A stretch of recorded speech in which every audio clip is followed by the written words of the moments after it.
नमस्कार दोस्तों, मैं श्वेताब कुमार आप सभी का आपके अपने YouTube चैनल लॉकुल पर बहुत बहुत स्वागत करता हूं। दोस्तों, आज का जो यह टॉपिक मैं कवर करने जा रहा हूं, यह आप ही में से बहुत सारे मेरे सब्सक्राइबर्स ने सवाल किया था कि सर यह सिक्कमी और रैयत क्या होता है, ये सिक्कमी का मतलब क्या होता है।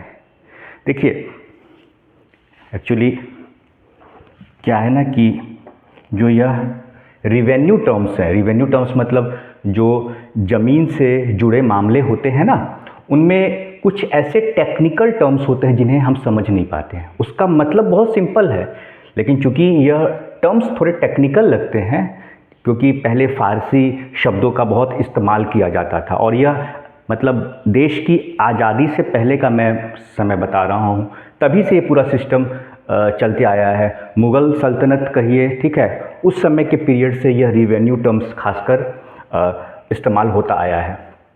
तो देखिए, यह सिक्कमी टर्म है, पहले इसे समझते हैं, देन आफ्टर हम लोग रैयत समझेंगे। देखिए, सिक्कमी को पहले यह समझिए कि यह जो होता है यह रैयत के अंडर में आता है, ठीक है, जिसे अभी आज के समय में आप कहते हैं ना बटाईदार, यह जो बटाईदार होता है, ठीक है, ये इसी बटाईदार को रिवेन्यू टर्म्स में कहते हैं, ठीक है, सिक्कमी, ठीक है। तो और हुआ क्या था कि पहले के ज़माने में सबसे ज़्यादा अगर ज़मीन किसी के पास थी तो वह कौन थे? ज़मींदार थे। ध्यान से देखिएगा, देखिए बहुत ही टेक्निकल टर्म है, इसे समझ लीजिए आप। पहले जो जितनी भी ज़मीन हुआ करती थी वह किसके पास था? ज़मींदार के पास, ठीक है। तो ज़मींदार क्या है? यही ज़मींदार रैयत है। रिलेट करके बता रहा हूँ, ध्यान से देखिएगा। यही ज़मींदार ज़मीन का रैयत यानी कि मालिक। रैयत का मतलब क्या हुआ? ज़मीन का मालिक, ठीक है, ज़मीन का मालिक। और पहले के समय में ज़मीन के मालिक ज़मींदारी हुआ करते थे, ठीक है। पहले और किसी के पास ज़मीन था ही नहीं इतना, ठीक है। 1000 बीघा, 2000, 4000, 5000 बीघा, मतलब गांव के गांव इनके अंडर में था। एक तरह से ये उस वक्त के समझिए कि अंग्रेज़ों के समय खासकर ये राजा हुआ करते थे, या जो बड़े बड़े ये मुग़ल पीरियड के समय में भी जो आप हुआ करते थे राजा, ठीक है, उस समय के, तो वह भी अलग अलग क्षेत्रों को उसके एडमिनिस्ट्रेशन के लिए क्या करते थे? ज़मींदार नियुक्त करते थे, ठीक है, ठीक है। मनसबदार भी कहा जाता था उन्हें, यह टर्म था। तो धीरे धीरे अंग्रेज़ों के समय उन्हें ज़मींदार कहा गया, ठीक है। तो ये ज़मींदार एक तरह से समझिए कि रिप्रेजेंट करते थे किसको? किंग को, राजा को, ठीक है। तो एक तरीके से यह भी एक राजा के तौर पर इन्हें माना जाता था वहाँ के लोग। तो उनके अंडर में जो गांव के गरीब होते थे, किसान होते थे, जिन्हें खेती करनी होती, उनके पास ज़मीन तो थी नहीं, तो यही ज़मींदार क्या करते थे, जिनके पास कई कई बीघा ज़मीन होती थी, ठीक है, जोत की ज़मीन, जो खेती की ज़मीन होती है, वह क्या करते थे? जो गरीब थे किसान, उनको देते थे। और उन्हीं गरीब किसान को कहा जाता है सिक्कमी बटाईदार, ठीक है, सिक्कमी बटाईदार कहा गया। अब देश जब आज़ाद हो गया, ठीक है, जब अंग्रेज चले गए तो पूरा देखा गया भाई, ज़मींदारी सिस्टम सब में बहुत बदलाव धीरे धीरे किया भी गया, लेकिन ये ज़मीन का जो एडमिनिस्ट्रेशन है, रख रखाव है, टोटल उसका एक रिकॉर्ड तैयार करना, उसकी शुरुआत हुई, उस पर काम करना शुरू किया गया। तो यह जो सिक्कमी बटाईदार हैं आपके, इनको दर रैयत कहा गया। क्या कहा गया? दर रैयत, ठीक है। इनका जो रिवेन्यू रिकॉर्ड में इनका नाम दर्ज हुआ। जैसे हम लोग ज़मीन खरीदते हैं ना, तो जो केवाला होता है, ठीक है, या जो म्यूटेशन हम लोग करते हैं, नामांतरण करते हैं, वहाँ लिखा होता है ना कि ज़मीन का मालिक ये है। आखिर कोई ज़मीन में मेरे कब्जे में है तो उस पर मेरा कैसे कब्जा है, ठीक है, तो वो लिखा रहेगा, उस पर लिखा है कि ज़मीन का मालिक है, ज़मीन का मालिक नहीं है, कोई बटाईदार है, ठीक है। तो वो दर रैयत, ठीक है। दर रैयत का मतलब कि ज़मीन का जो मालिक है वह क्या है? वो रैयत है। रैयत मतलब जो ज़मींदार थे। तो रैयत का मतलब क्या हुआ? ज़मीन का मालिक, ठीक है।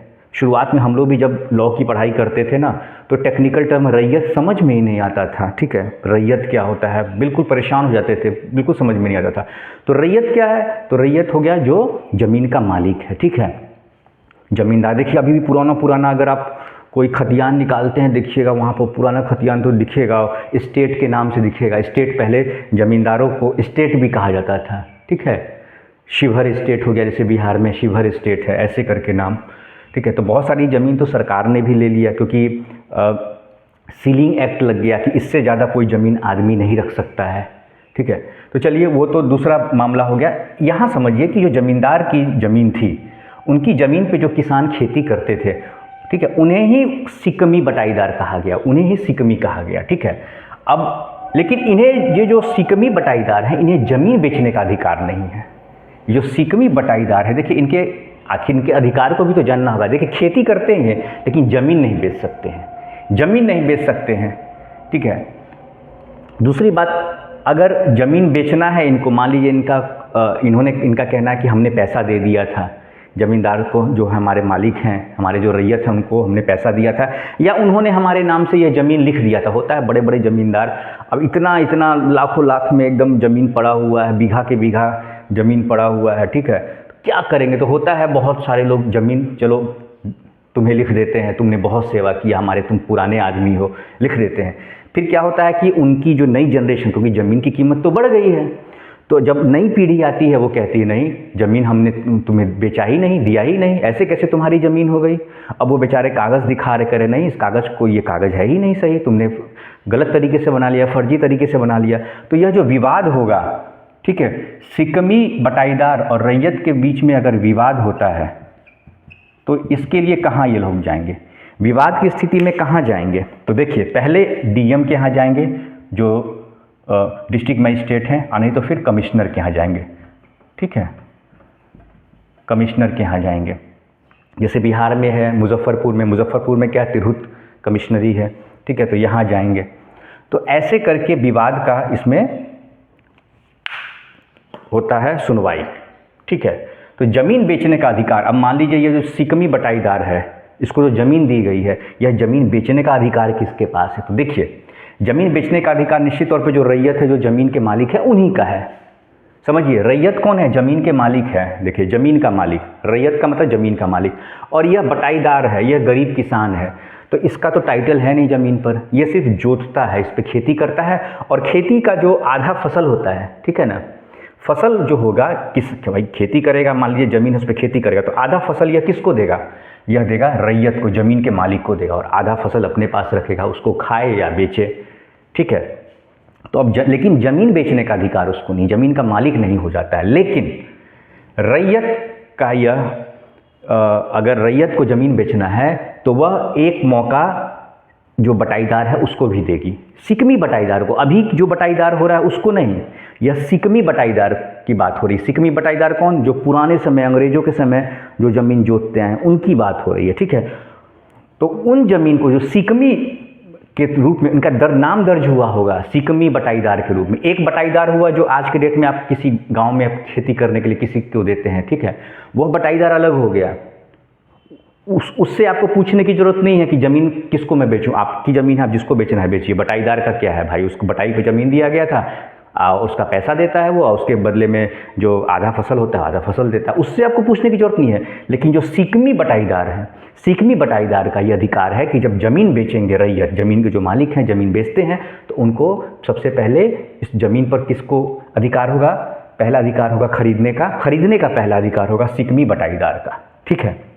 और इस पे अगर कोई विवाद होता है तो इस विवाद का निपटारा कहाँ होगा, तो निपटारा होगा डीएम या कमिश्नर के न्यायालय में। इनका भी एक कोर्ट होता है, डीएम का भी कोर्ट होता है, ठीक है, कलेक्ट्रेट में जाएंगे, और कमिश्नरी में जाएंगे, कमिश्नरी में भी कमिश्नर का एक कोर्ट होता है, ठीक है। इस तरह के जो रिवेन्यू ज़मीनी भूमि विवाद के मामले होते हैं उनकी वहाँ सुनवाई होती है। तो सिकमी बटाईदार के मामले में और रैयत के बीच में भी अगर किसी प्रकार का कोई विवाद होता है तो उसकी सुनवाई कहाँ होगी, तो उसकी सुनवाई होगी डीएम या कमिश्नर के यहाँ, ठीक है। तो यह मैंने कुछ जो अधिकार हैं वह अधिकार भी मैंने सिकमी का बता दिया, रैयत के क्या अधिकार हैं वह भी बता दिया। तो बिल्कुल कंफ्यूज नहीं होना है, सिकमी बटाईदार और रैयत मालिक हैं, और सिकमी बटाईदार वह बटाईदार हैं जो कि अंग्रेजों के समय से ज़मीन को जोतते आए हैं। किसकी ज़मीन को, तो ज़मीन के मालिक को, रैयत, ठीक है। तो दोस्तों आज के इस लेक्चर को लेके किसी भी तरह का कोई कन्फ्यूज़न है तो आप मुझसे सवाल पूछ सकते हैं। कोई अन्य भी अगर आपके मन में कोई प्रश्न है तो वह भी आप मुझसे पूछ सकते हैं। वीडियो पसंद आए तो वीडियो को लाइक ज़रूर कीजिए, चैनल आपका है, ठीक है। तो इस चैनल को सब्सक्राइब जरूर करें और बेल आइकन जरूर प्रेस करें। इससे आप ही का फ़ायदा होगा। फ़ायदा यह होगा कि जब भी मैं कोई नया वीडियो लेक्चर अपलोड करता हूं तो उसकी जानकारी आपको नोटिफिकेशन के माध्यम से मिल जाएगी। क्योंकि देखिए, आज का भी वीडियो लेक्चर जो मैंने बनाया है वो आप ही के सवाल से जुड़ा हुआ है। आप सवाल पूछिए ना, मैं हर संभव उसका जवाब देने का भी प्रयास करूँगा और मुझे लगेगा कि उस पर वीडियो लेक्चर भी बनाना चाहिए ताकि और लोगों को भी इसकी जानकारी हो, तो मैं वीडियो लेक्चर भी बनाऊंगा। ठीक है दोस्तों, तो आज का ये लेक्चर यहीं पे कंक्लूड करता हूँ। नमस्कार।